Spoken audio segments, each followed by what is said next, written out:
벽에 걸린 시계가 막 새벽 2시를 지났을 때였습니다.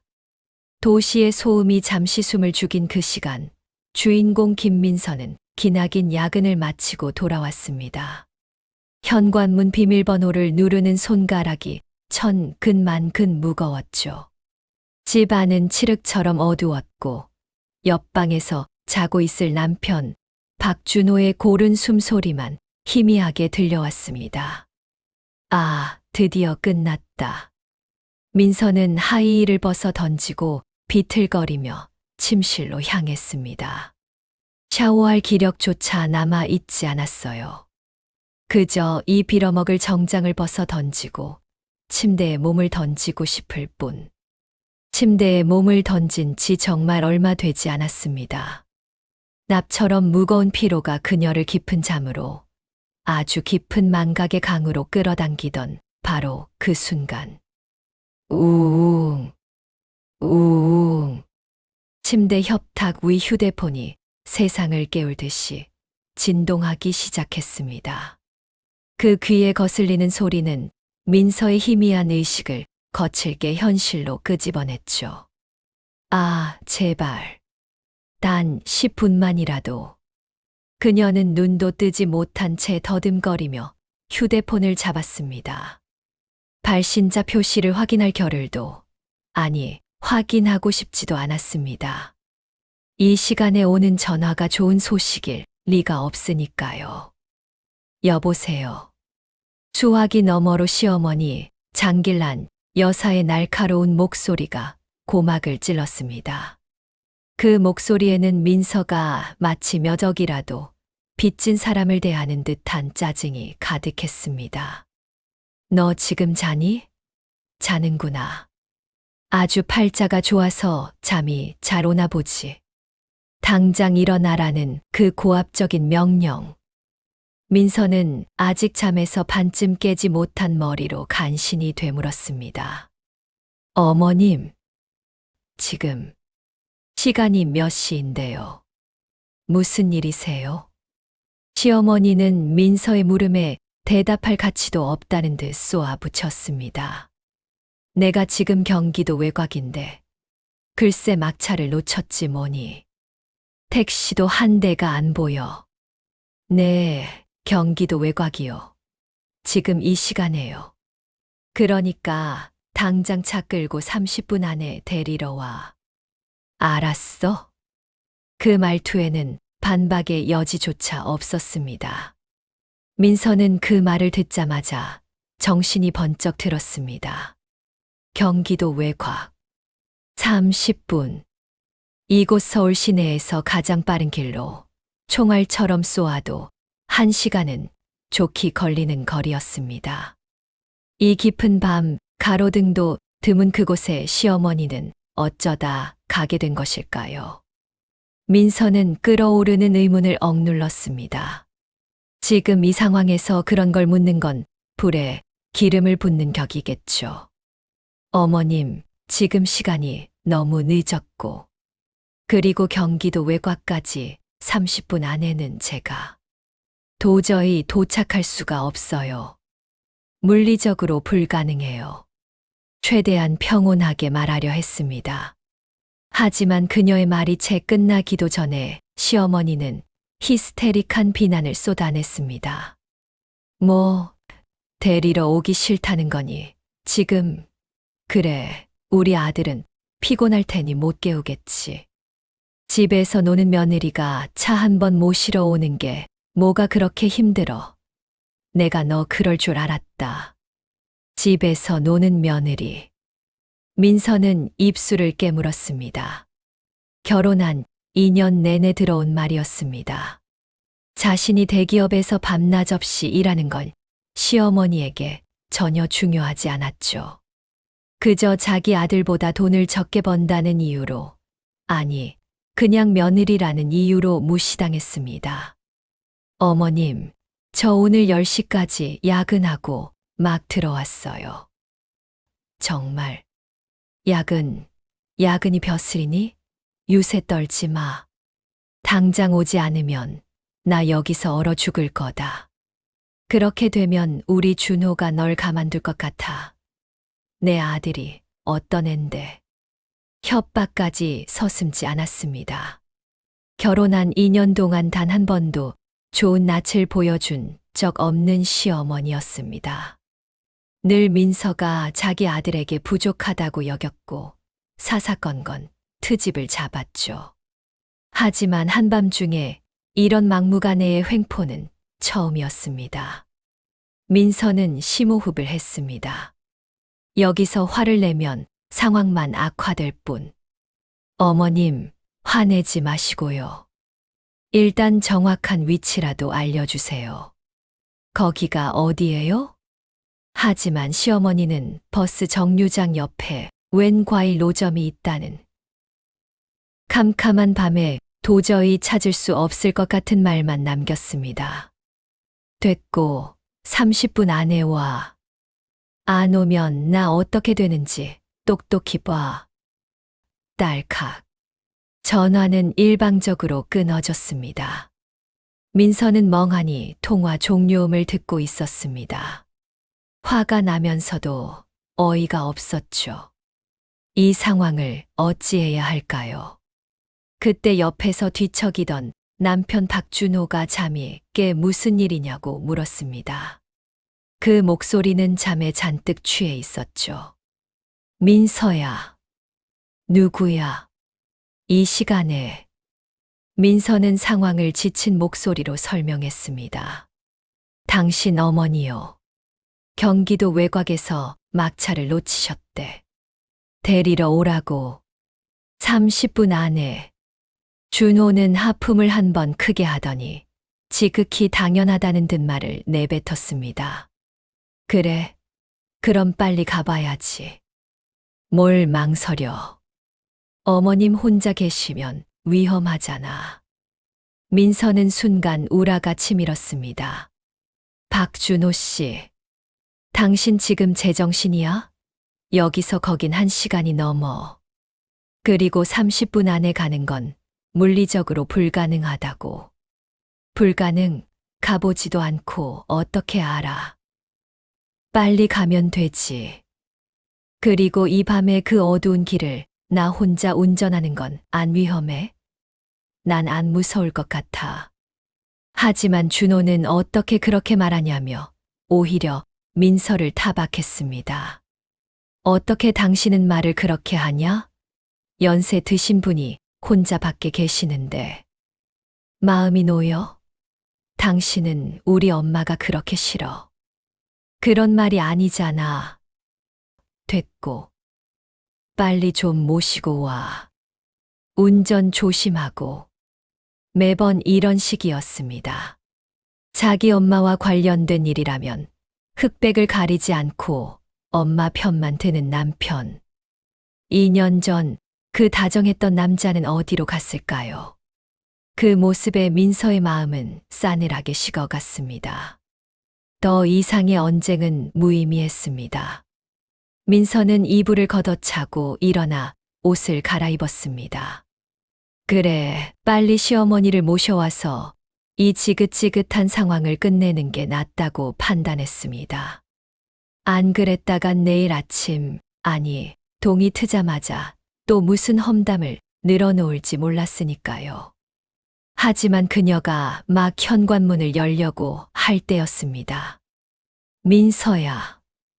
옆방문이 열리며 민서의 친정어머니 오숙희 여사가 나왔습니다.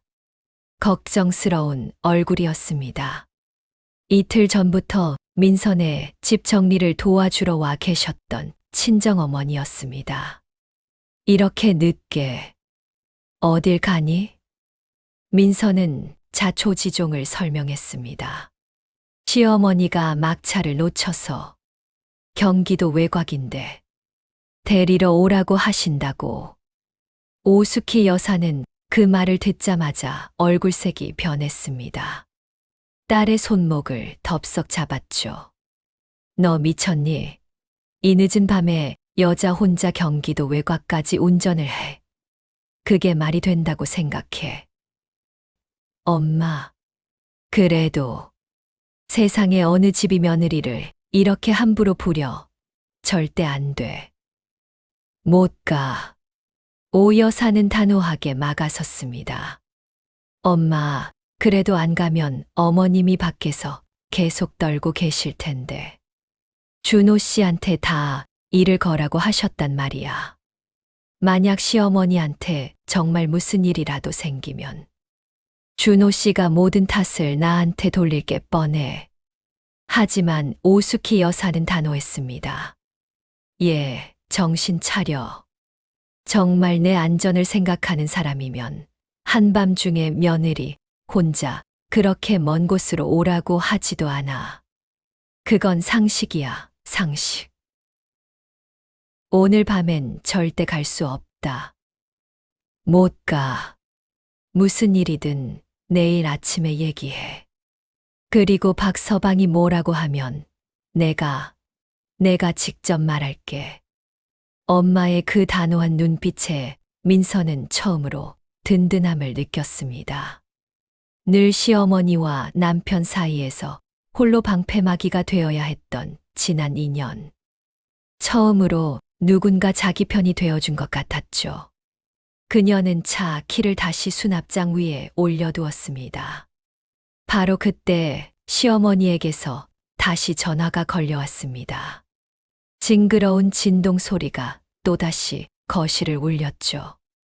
오수키 여사는 받지 말라고 고개를 저었습니다. 받지 마. 알아서 방법을 찾으실 거야.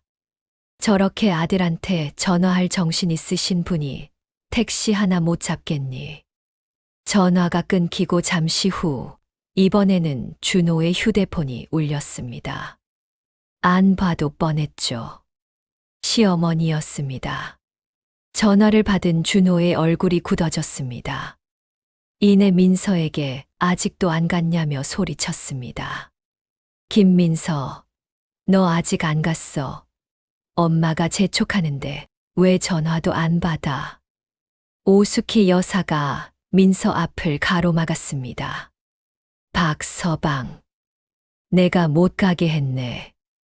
네, 장모님? 이렇게 늦은 시간에 민서 혼자 가는 건 너무 위험해. 내일 아침에 가게. 아니, 자네가 직접 가. 하지만 준호는 격하게 반박했습니다. 아니, 운전하는 게 뭐가 위험합니까? 지금 엄마 혼자 계신 게 100배는 더 위험하죠. 장모님은 왜 그렇게 민서 편만 드세요? 솔직히 민서가 가기 싫어서 핑계대는 거잖아요. 오수키 여사의 얼굴이 차갑게 굳었습니다. 박서방, 민서는 자네 아내야. 그런데 자네는 어떻게 그렇게 아내 걱정 한마디를 하지 않나? 오늘 10시까지 야근하고 온 아내한테 그 먼 길을 운전해 가라는 게 말이 된다고 생각해. 가다가 졸음운전이라도 해서 사고라도 나면 자네가 책임질 수 있어. 준호는 말문이 막혔지만 그럼 우리 엄마는 어떡하냐고 중얼거렸습니다. 그럼 우리 엄마는 밖에서 밤새 떨라는 말씀이세요? 오수키 여사는 쏘아붙였습니다. 자네한테 이렇게 전화해서 닥달할 수 있다면 근처에 모텔을 잡거나 비싼 돈을 주더라도 택시를 타고 돌아올 방법도 생각할 수 있을 걸세. 경기도 외곽까지 놀러 갈 수 있었으면 돌아올 방법도 분명 있을 거야. 그리고 이 일은 이렇게 정한 거니까 오늘 밤 민서는 안 가. 정 걱정되면 자네가 지금 당장 자네 차 끌고 모시러 가게.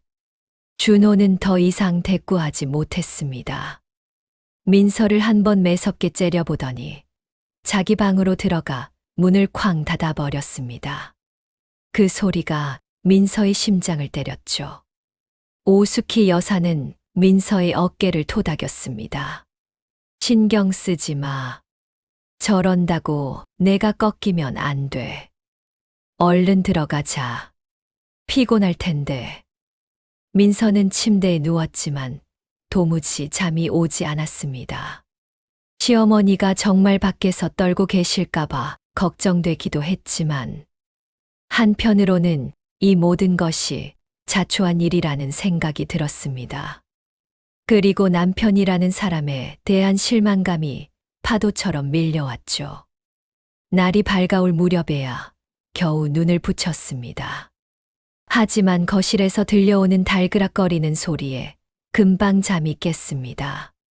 친정어머니가 주방에서 아침을 준비하고 계셨습니다. 민서가 좋아하는 계란 장조림 냄새가 고소하게 풍겼습니다. 따뜻한 죽을 그릇에 담으며 오 여사가 물었습니다. 밤새 시어머니한테서 전화 더 안 왔니? 네, 엄마. 그 뒤로는 조용했어요. 그때 준호가 헝클어진 머리로 방에서 나왔습니다. 그는 두 사람에게 인사도 없이 소파에 털썩 앉았습니다. 그리고는 퉁명스럽게 시어머니에게 전화를 걸었습니다. 엄마, 어젯밤 괜찮았어. 아이고, 정말. 아니, 민서가 가려고 했는데 장모님이 못 가게 말려서. 아, 정말 미치겠네. 엄마, 내가 지금 당장 그리로 갈게. 민서는 숟가락을 든 채 멈칫했습니다. 결국 모든 것이 자기 잘못, 그리고 자기 엄마 잘못이라고 생각하는 남편의 모습. 화가 치밀어 올랐습니다. 오숙희 여사가 밥 먹으라고 불렀습니다. 박서방, 일단 아침 먹고 가게. 하지만 준호는 밥이 넘어가냐며 당장 어머니에게 가봐야겠다고 일어섰습니다. 지금 밥이 넘어갑니까? 엄마가 밤새 고생하셨을 텐데. 오숙희 여사는 젓가락을 식탁에 탁 내려놓으며 목소리를 높였습니다. 그래, 자네 어머니 고생한 건 고생이고, 민서가 그 밤에 운전하다가 고생할 거나 위험할 거라는 생각은 티끌만큼도 안 했는가. 남편이라는 사람이 아내를 걱정하기는커녕 엄마 편만 들어서 아내를 나무라는 게 양심에 찔리지도 않아. 자네 정말 실망일세. 준호는 기세가 눌려 반박했습니다. 아니, 우리 엄마는 연세가 많으시고 민서는 젊으니까 운전 좀 하는 게 뭐 어떠냐고요. 뭐 젊으면 그런 고생을 해도 돼. 젊으면 쇠로 만들었나? 오 여사는 질책했습니다. 처음에 내가 우리 민서를 시집 보낸 건 박서방이 참 믿음직하고 속이 깊어 보여서였네. 그런데 지금 자네 꼴이 뭔가. 자네 엄마 말이라면 무조건 옳고 민서의 안위는 조금도 신경 쓰지 않아. 어젯밤 내가 말리지 않았으면 민서가 그 캄캄한 길을 가다가 무슨 일을 당했을지. 누가 알아. 그랬으면 자네 평생 마음 편할 수 있었겠나. 준호는 고개를 숙였지만 여전히 엄마는 일부러 그런 게 아닐 거라고 중얼거렸습니다.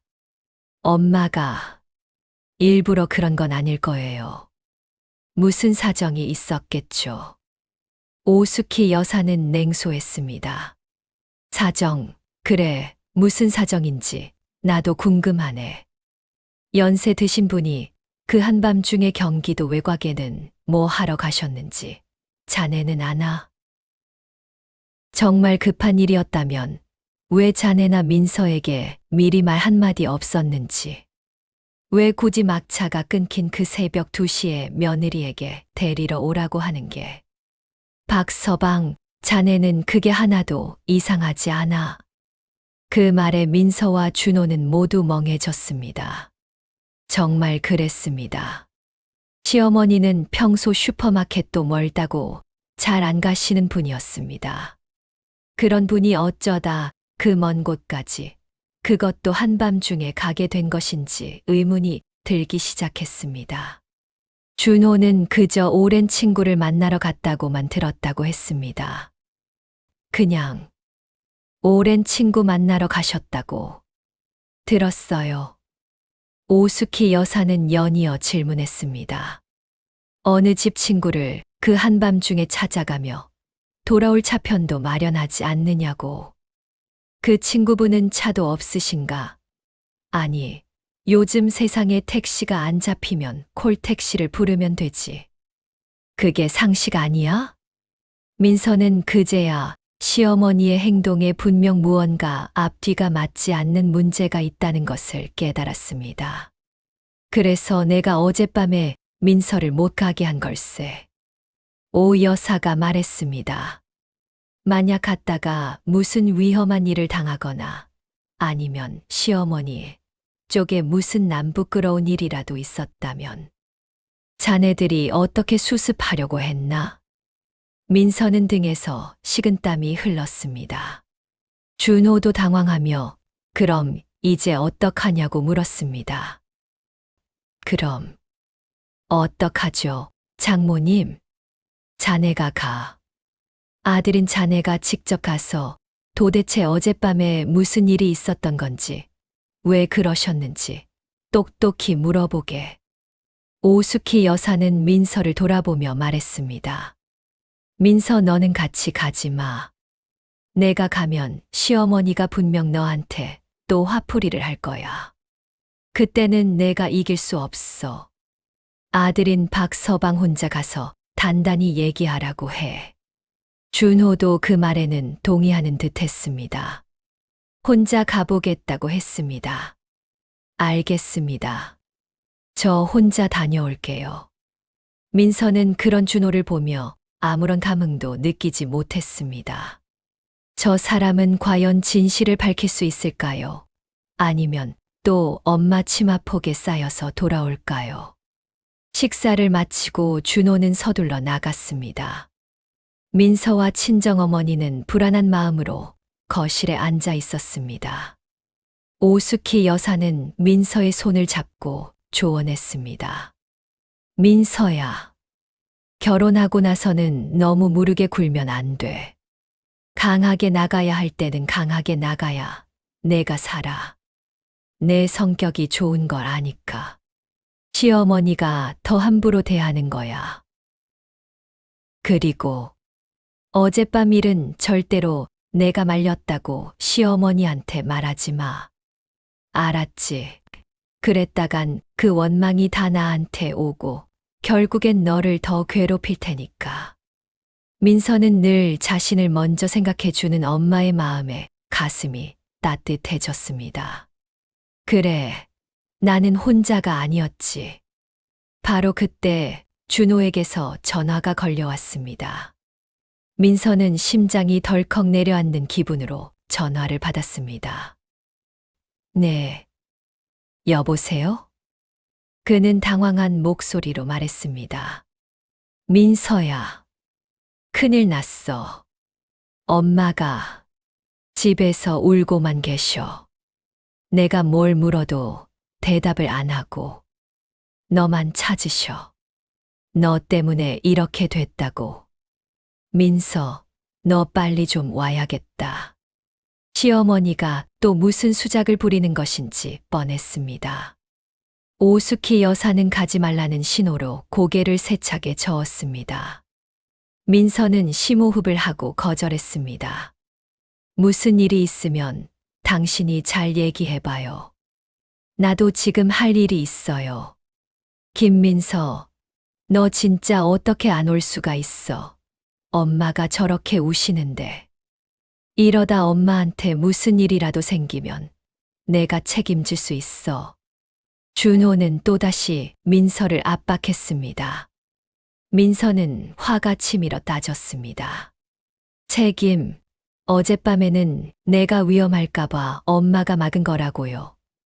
지금은 어머님이 집에 당신과 함께 계신데 무슨 일이 생기겠어요? 그저 나한테 화풀이하고 싶은 거 아니냐고요. 준호는 결국 목소리를 낮춰 부탁했습니다. 아, 제발. 민서야. 내가 도저히 엄마를 달랠 수가 없어서 그래. 한 번만 와주라. 응. 민서는 고민 끝에 가겠다고 했습니다. 도대체 시어머니가 무슨 속셈인지, 어젯밤의 진실이 무엇인지 직접 확인하고 싶었습니다. 알았어요. 갈게요. 대신 이번에도 또 말도 안 되는 억지를 부리시면 나 더는 참지 않을 거예요. 민서가 시어머니 댁에 도착했을 때 준호가 초조하게 동입구에서 기다리고 있었습니다. 그는 민서를 보자마자 왜 이제야 왔냐며 불평을 늘어놓았습니다. 왜 이렇게 늦게 와? 엄마가 얼마나 기다리셨는데. 차가 막혔어요. 하. 됐다. 이따 엄마 뵙거든. 그냥 공손하게 사과해. 어젯밤 일 죄송하다고. 그럼 일이 그냥 넘어갈 거야. 민서는 걸음을 멈추고 되물었습니다. 사과요? 내가 왜 사과를 해야 하죠? 한밤중에 나를 그 위험한 곳으로 부른 사람이 잘못 아니에요. 그런데 왜 내가 사과를 해요? 당신 정말 제정신이야. 준호는 질렸다는 듯 말했습니다. 너는 연세 드신 분이 밖에서 그렇게 떠셨는데 마음도 안 아프냐? 어떻게 그렇게 독해? 민서는 소리쳤습니다. 독해. 그럼 누가 나를 마음 아파해 주는데요?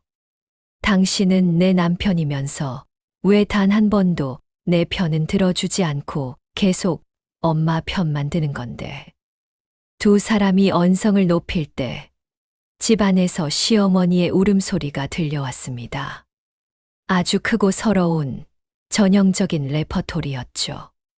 아이고, 아이고, 내 팔자야. 아들 키워봐야 다 소용없다.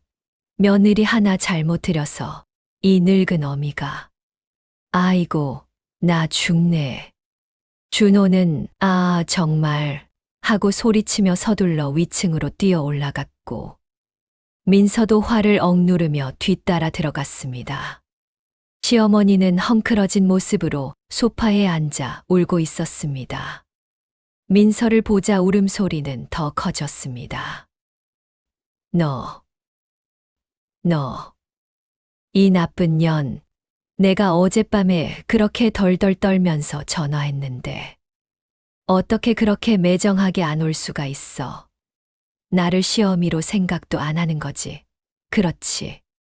준호는 민서를 째려보며 빨리 사과하라고 눈짓으로 재촉했습니다. 하지만 민서는 꼼짝도 않고 서서 차분하게 반박했습니다. 어머님, 어제는 너무 늦은 시간이었고 가로등도 없는 길이라 위험해서 못 갔어요. 그리고 정확한 위치도 말씀 안 해주시지 않았나요? 그건 내가 찾기 싫었던 거겠지. 핑계 대지 마. 민서는 조금도 물러서지 않고 되물었습니다. 어머님, 저도 정말 궁금해서 그래요. 한밤중에 경기도 외곽에는 뭐 하러 가셨어요? 왜 저희한테 미리 말씀도 안 하셨고, 돌아올 차편도 마련해 놓지 않으셨던 거예요? 그 질문에 시어머니의 눈빛이 확연히 흔들렸습니다.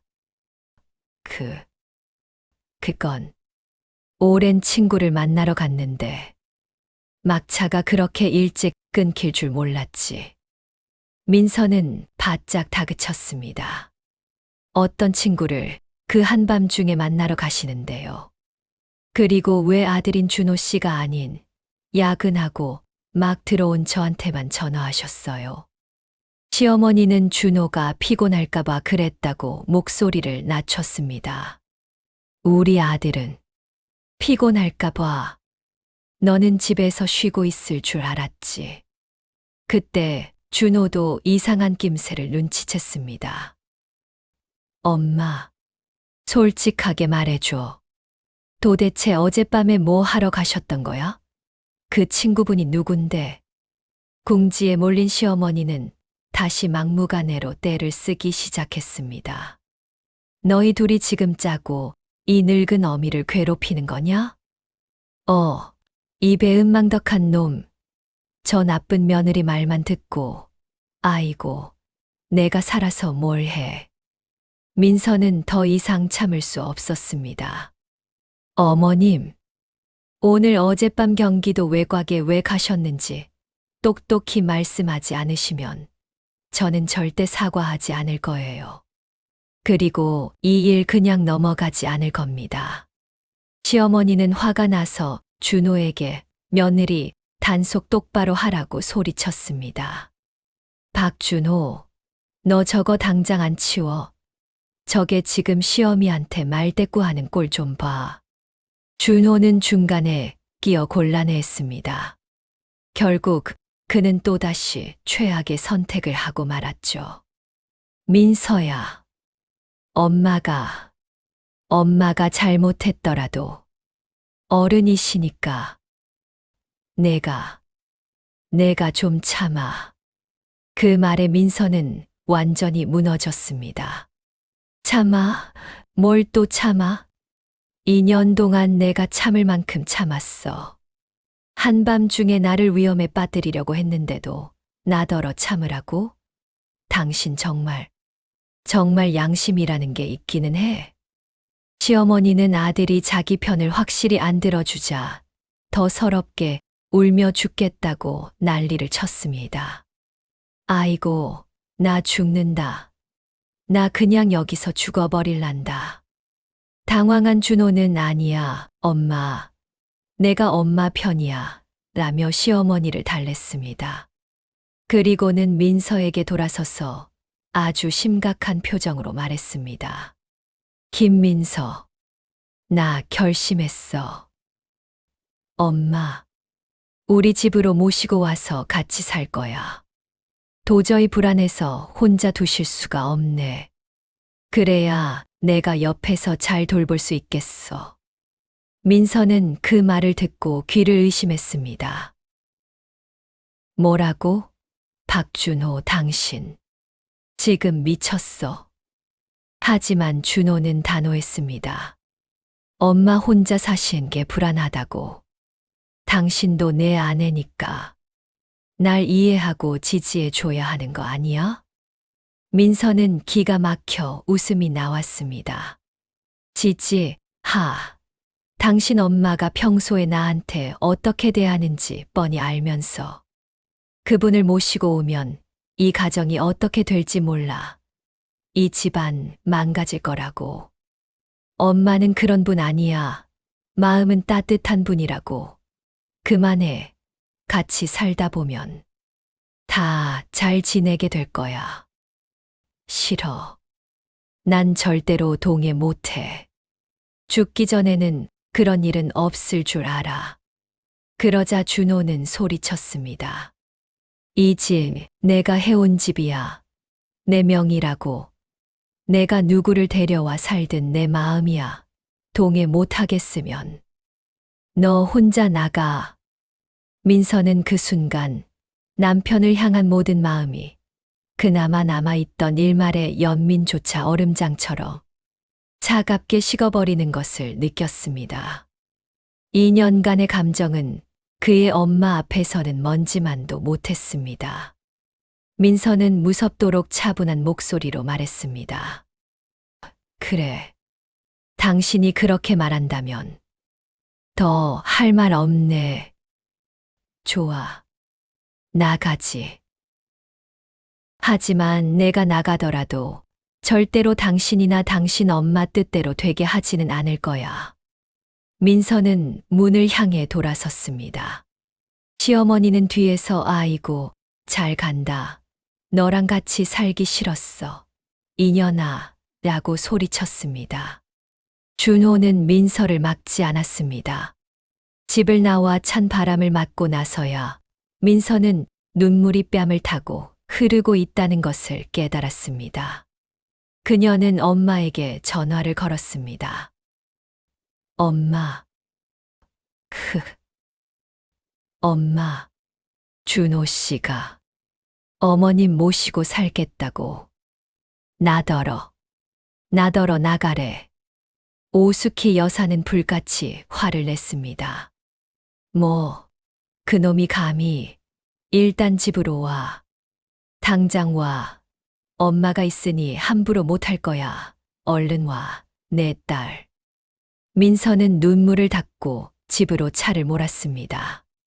자신을 이렇게까지 괴롭힌 그들에게 더는 참지 않겠다고 몇 번이고 다짐했습니다. 아파트 단지 아래에는 엄마가 초조하게 기다리고 있었습니다. 민서는 차에서 내려 엄마 품에 안겨 참았던 울음을 터뜨렸습니다. 집에 돌아와 모든 이야기를 들은 오수키 여사는 분노했습니다. 이 집은 너희 부부 공동 재산이야. 준호가 돈을 더 냈다고 해도 내가 2년간 살림하고 맞벌이한 기여도가 있어.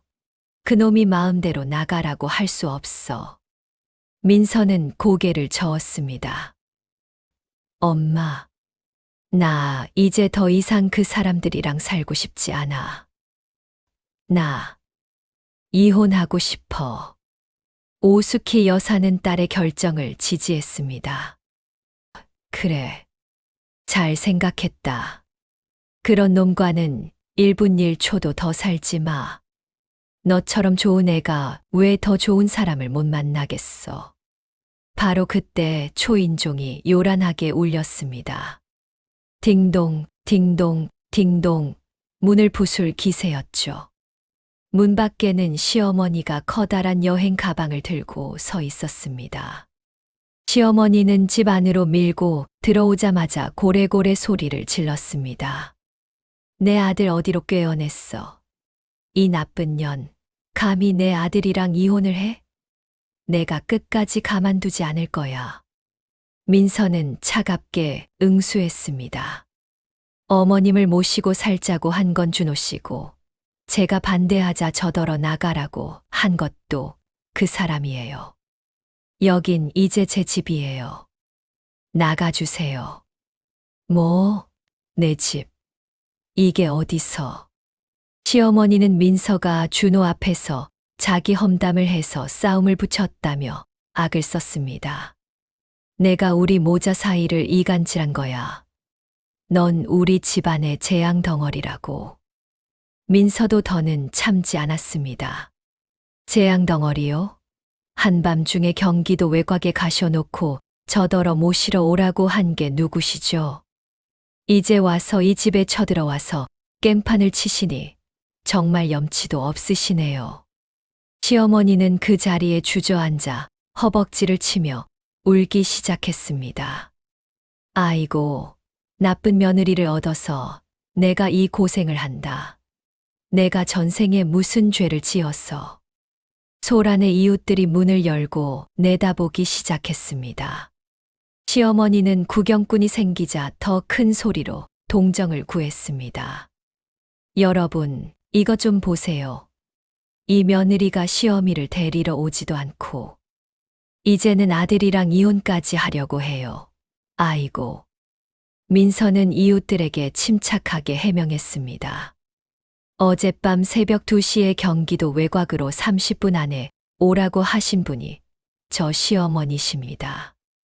여자 혼자 위험해서 못 갔더니 오늘 이렇게 와서 행패를 부리시는 거예요. 시어머니는 내가 언제 30분이라고 했어. 1시간을 줬지. 라고 거짓말했습니다. 하지만 민서는 맞섰습니다. 거짓말 마세요. 저 어젯밤 통화 다 녹음되어 있어요. 경찰에 신고할까요? 통화 녹음이 있다는 말에 시어머니의 얼굴색이 싹 변했습니다. 그때 옆집에 사는 왕 아주머니가 말했습니다. 아이고, 사부인. 그건 좀 심했네. 한밤중에 며느리 혼자 그렇게 먼 곳으로 오라고 한 건 어르신이 잘못하셨어. 이웃들이 자기 편을 들어주지 않자 시어머니는 더 이상 떼를 쓰지 못하고 일어났습니다. 두고 봐. 내 아들이 너랑 이혼 안 하면 내가 아들로 인정도 안 할 테니까. 그 말을 남기고는 여행 가방을 끌고 나가버렸습니다. 이웃들을 돌려보낸 후 오수키 여사가 말했습니다. 시어머니가 저렇게 온 건 분명 준호가 시켜서 널 굴복시키려는 속셈이었을 거야. 아주 못된 인간들이야. 민서는 굴복하지 않을 것이며 이혼하게 되더라도 그들 뜻대로 되게 하지는 않겠다고 다시 한 번 다짐했습니다. 그때 준호에게서 전화가 걸려왔습니다. 민서야. 엄마. 갔어. 혹시 싸우지는 않았지? 그 목소리는 왠지 불안해 보였습니다. 민서는 냉소적으로 답했습니다. 당신 엄마가 여기까지 와서 깽판을 치고 이웃들에게 우리 험담까지 했는데 안 싸웠겠어요? 이제 만족해요? 아, 엄마가 일부러 그런 게 아닐 거야. 그냥 속상해서. 됐어. 당신이 계속 그런 식이면 우리 둘은 정말 끝이라고. 민서는 소리치고 전화를 끊어버렸습니다. 하지만 불안감은 가시지 않았습니다. 시어머니가 이대로 물러설 것 같지 않았기 때문입니다. 아니나 다를까 얼마 지나지 않아 초인종이 또 울렸습니다. 민서는 심장이 멎는 줄 알았죠. 시어머니가 다시 온 걸까 봐. 하지만 이번에는 경찰 제복을 입은 두 사람이었습니다. 김민서 씨 되십니까? 네. 그런데 무슨 일로? 시어머니 장길란 씨를 아시죠? 어젯밤 장길란 씨 행적에 대해 몇 가지 여쭤볼 게 있습니다. 경찰은 충격적인 소식을 전했습니다. 어젯밤 경기도 외곽공원 근처에서 장길란 씨가 낯선 남자와 심하게 다투는 것을 본 목격자가 있습니다. 그 후 그 남자가 사라졌다고 합니다. 민서는 진술했습니다. 어젯밤 시어머니가 데리러 오라고 전화했지만 위험해서 가지 않았다고. 누구와 갈등이 있었는지는 전혀 모른다고 했습니다. 바로 그때 문 밖에서 급한 발소리가 들리더니 시어머니와 준호가 들이닥쳤습니다. 복도에 숨어서 대화를 엿듣고 있었던 것입니다. 경찰을 본 시어머니의 얼굴이 새하얗게 질렸습니다. 장길란 여사님, 어젯밤 왜 그곳에 가셨습니까?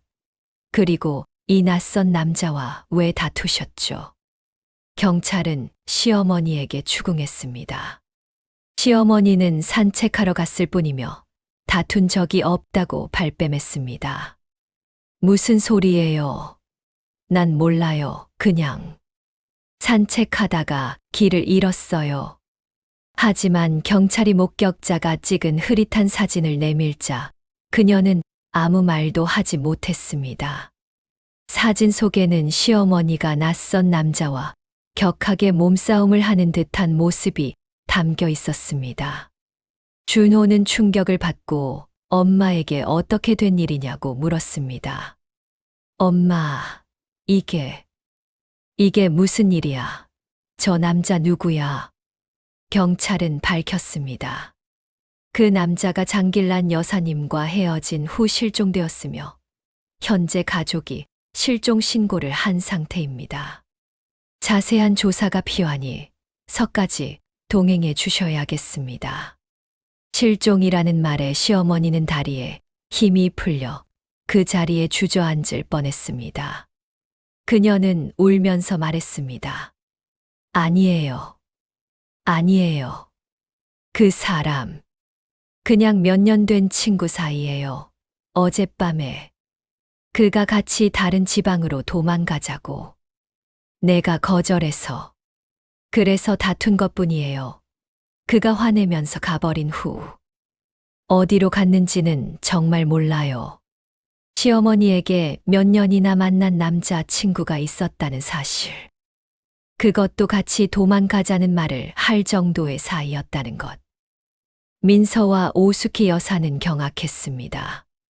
결국 시어머니는 자세한 조사를 위해 경찰서로 연행되었습니다.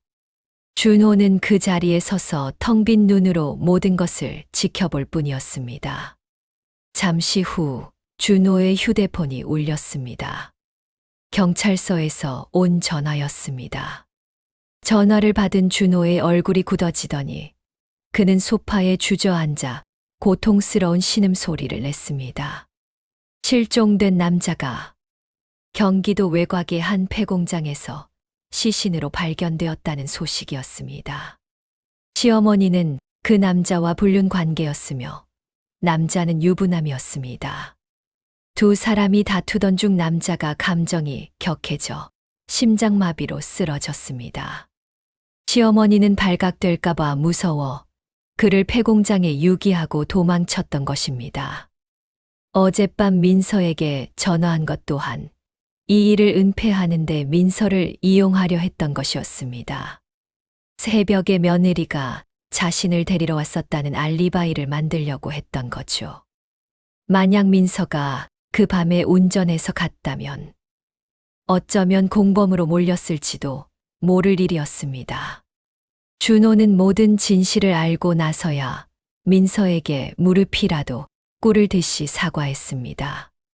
민서야, 민서야, 내가 다 잘못했다. 제발, 제발 날 용서해 주어. 우리 다시 시작하자. 응. 하지만 민서의 마음은 이미 돌아섰습니다. 그녀는 차갑게 이혼을 요구했습니다. 박준호 씨, 2년간의 결혼 생활은 그냥 내가 사람을 잘못 본 것으로 칠게요. 당신은 당신 어머니 간수 잘하고 우린 각자의 길을 갑시다. 며칠 후 두 사람은 이혼 합의서에 서명했습니다. 시어머니 장길라는 과실치사와 사체유기 혐의로 징역 3년을 선고받았습니다. 이혼 후 민서는 친정집으로 돌아왔습니다. 새로운 직장을 구하고 자신만을 위한 충실하고 즐거운 삶을 되찾았습니다. 준호는 어머니의 일로 직장과 집, 모든 것을 잃었습니다. 교도소를 오가며 힘든 삶을 살고 있다는 소식이 간간이 들려왔지만 민서는 더 이상 신경 쓰지 않았습니다. 민서는 이 지독했던 실패한 결혼을 통해 깨달았습니다. 결혼 생활에서 가장 중요한 것은 서로에 대한 신뢰와 존중이라는 것을. 그리고 무엇보다 자기 자신을 사랑하는 법을 먼저 배워야 한다는 것을 말입니다.